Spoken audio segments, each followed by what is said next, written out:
Uy, manamis-namis na lamang ng konti yung asim. Masarap.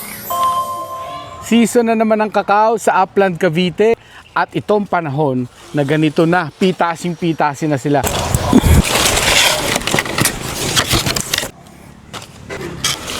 Ay, bubuksan na natin ang mga harvest nating kakao. Laki nito.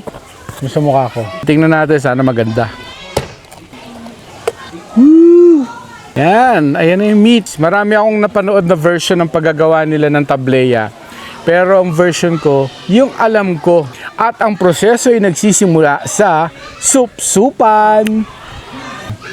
Masarap. Pinakamalapit na prutas sa kanya, mangustin. Susunod, santol.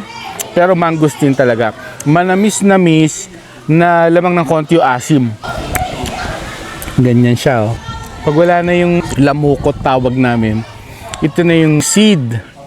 Ito yung patutuyuin natin. Nasa loob pa nito yung magiging tsokolate. Hindi pa ito mismo. Shell pa yan. Yung bata kami, binabayaran kami ng piso. Kada 5 masusup-sup na ganito. Mas gusto naman tatanda kasi na kinakain kasi mas madali raw mapatuyo. Kaysa sa yung buo pa yung lamukot, matagal ang pagpapatuyo. No? Sample pa lang to kasi hindi pa ako tapos sup-supin lahat nung na-harvest nating kakawe. Itong mga beans na to, siguro kung maganda-ganda ang araw, mga 5 days siguro pwede na nating tangagin. 5 days pa to na bilaran.